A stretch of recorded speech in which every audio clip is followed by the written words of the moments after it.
કેટલી હદે. હવે બાકી હતું આ એક વ્યક્તિનું નામ એ મતદાર યાદીની અંદર 6 વાર. આવું હોઈ શકે? એક જ મતદાર યાદીની અંદર એક વ્યક્તિનું નામ 6 વાર.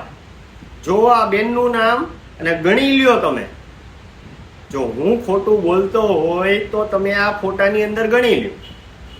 આ બેનનું નામ 6 વાર છે.